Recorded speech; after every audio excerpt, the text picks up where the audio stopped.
भारत, जो कि दुनिया का सबसे बड़ा लोकतंत्र है, जिसके चुनाव ईवीएम के बिना अधूरे हैं। लेकिन क्या आपको ईवीएम पर भरोसा पूरा है? ईवीएम को लेकर के बहुत सारे क्वेश्चंस हैं, एलिगेशंस हैं और उतने ही ऑफिशियल रिप्लाईज भी हैं। So let's raise the big questions tonight. EVM hacking as is being alleged. Where is the proof? Maharashtra में शरद पवार की पार्टी ने ईवीएम को बड़ा मुद्दा बनाते हुए आरोप लगाया है कि चुनाव के नतीजों में ईवीएम की वजह से गड़बड़ियां हुई हैं। तो आइए जानते हैं कि ईवीएम कितनी ट्रस्टवर्दी है और उस पर कितने भरोसा किया जा सकता है। सबसे पहले समझते हैं कि ईवीएम आखिर है क्या। ईवीएम का फुल फॉर्म होता है इलेक्ट्रॉनिक वोटिंग मशीन, जो कि दो यूनिट से मिलकर के बना हुआ है, कंट्रोल यूनिट और बैलेट यूनिट।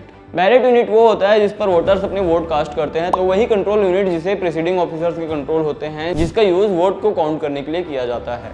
ईवीएम को लेकर के ईसीआई का स्पष्ट मत होता है कि ईवीएम की ट्रस्टवर्दी पर कोई भी क्वेश्चंस नहीं उठा सकते हैं। ईवीएम पूरी तरीके से ट्रस्टवर्दी है, वह हम उस पर पूरी तरह से निर्भर हो सकते हैं। इन चीज़ों के लिए ईसीआई के पास अपने रीजन्स होते हैं, जिनमें सबसे बड़े रीजन जो बताए जाते हैं उनमें से पहला रीजन है ईवीएम का स्टैंड अलोन वर्क करना।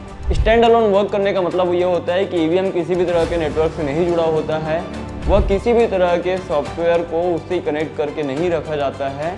वह पूरी तरह से स्टैंड अलोन एक सिस्टम होता है जिसपे ना कोई वायरिंग होती है, न ही कोई कनेक्शन होता है। तो वहीं दूसरा वजह जो बताया जाता है वो है ईवीएम का हार्ड कोडेड होना, जिससे इसके सॉफ्टवेयर को किसी भी तरह मॉडिफाई नहीं किया जा सकता है, वह इसे टेम्पर प्रूफ बनाने का काम करते हैं।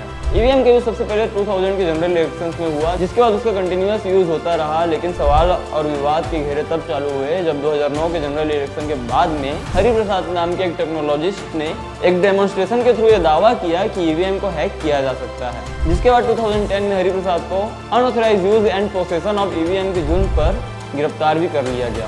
तो वहीं 2010 में मामला फॉर्मली सुप्रीम कोर्ट में पहुंचता है और 2013 में बीजेपी लीडर सुब्रमण्यम स्वामी ने इस पर एक पिटीशन भी फाइल किया। फिर 2014 के जनरल इलेक्शंस होते हैं, बीजेपी की गवर्नमेंट आती है, लेकिन जो सवाल ईवीएम पर रहते हैं वो वही के वही रहते हैं कि क्या ईवीएम को हैक किया जा सकता है, या यूँ कहें कि क्या ईवीएम ट्रस्टवर्दी है। ये क्वेश्चंस और भी गहरे हो गए, या कहें तो और भी असरदार हो गए जब 2017 में एक घटना घटी यूपी के भिंड जिले में। जब ईवीएम का डेमोन्स्ट्रेशन किया जा रहा था, वहां पर किसी भी बटन को दबाने से बीजेपी को ही वोट कास्ट हो रहे थे। मामला खूब बढ़ा, इवन बीबीसी ने इस पर रिपोर्ट किया। जब मामला बढ़ा तो फिर सेंट्रल ईसीआई ने राज्य से जवाब मांगा, जिसके बाद में राज्य के इलेक्शन कमीशन ने उस जिले के एसपी और कलेक्टर को पद से हटा दिया। वह साथ ही एक जवाब दिया कि ईवीएम ठीक से कैलिब्रेट नहीं हो पाया था, इस वजह से ऐसी गड़बड़ी हुई करके। साथ ही कहा गया कि जब हम इसको वोटिंग के दौरान यूज करते हैं तो इसके साथ में बैलेट बॉक्स भी जोड़ा जाता है, जिससे कोई गड़बड़ी ना हो।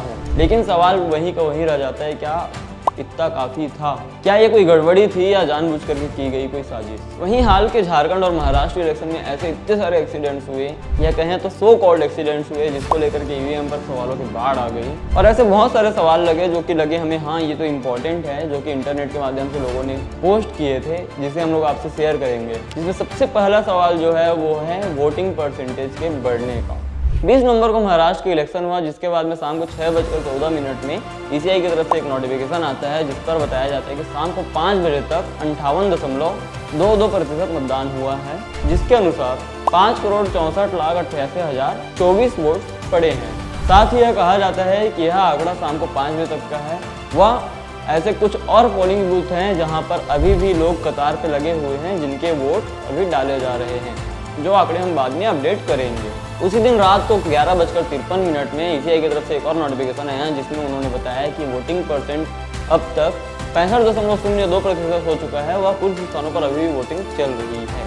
वहीं काउंटिंग के ठीक एक दिन पहले 22 नवंबर को ईसीआई ने वोटर टर्नआउट ऐप पर फाइनल आंकड़ा दर्ज किया, जिसके अनुसार कुल वोटिंग 66.05% हुआ बताया।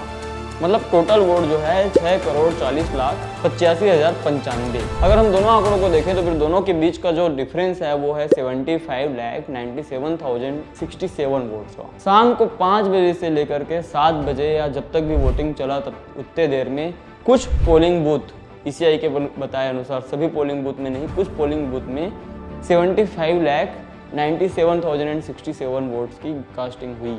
आपको बता दें इसी तरह के सवाल छत्तीसगढ़ और झारखंड के चुनाव के दौरान भी पूछा गया था, जब अचानक से वोटिंग परसेंट इतने ज़्यादा बढ़े थे। तो वहीं दूसरा सबसे बड़ा सवाल है पोल्ड वोट और काउंटेड वोट के बीच में डिफरेंस। ईवीएम एक स्टैंड अलोन इलेक्ट्रॉनिक मशीन है, जैसे मानो कैलकुलेटर। जब हम कैलकुलेटर पर 1+1 करते हैं तो उसका आंसर हमें तुरंत मिलता है 2, या जब हम 2+2 करते हैं तो उसका आंसर हमें तुरंत मिलता है 4। लेकिन ये चीज़ ईवीएम पे नहीं हो पा रही है। आपको बता दें कि महाराष्ट्र विधानसभा के चुनाव के दौरान 95 कॉन्स्टिट्यूंसीज ऐसे हैं जहां पर वोटों के मिलान नहीं हो पा रहे हैं। 25 नवंबर 2024 को द वायर ने एक रिपोर्ट जारी किया जिसके अनुसार 33,912 वोट ऐसे हैं जो कि आंकड़े से मैच नहीं कर पा रहे हैं। लोहा कॉन्स्टिट्यूंसी में 154 वोट अधिक काउंट किए गए, तो वहीं नीपत कॉन्स्टिट्यूंसी में 2587 वोट कम काउंट किए गए। कैसे? ईवीएम इलेक्ट्रॉनिक वोटिंग मशीन जिसको लाया गया था ट्रांसपेरेंसी और एक्यूरेसी के लिए, तो फिर ये गड़बड़ी आखिर हुई कैसे? वहीं थर्ड क्वेश्चन जो रेज हुआ वो था ईवीएम की चार्जिंग को लेकर के। कोई भी बैटरी पावर्ड इलेक्ट्रॉनिक डिवाइस जिसे हम दिन भर यूज़ करते हैं तो उसके बैटरी परसेंटेज ऑब्वियस है कि डिक्रीज होते हैं। तो आखिर दिन भर वोटिंग के बाद भी ईवीएम का बैटरी परसेंट 99 में कैसे हो सकता है? दरअसल महाराष्ट्र विधानसभा के जब वोट काउंटिंग हो रहे थे तो वहाँ पे कुछ ईवीएम ऐसे पाए गए जिन्हें जब वोट काउंटिंग के दौरान खोले गए तो उसमें बैटरी का परसेंटेज जो था 99 था।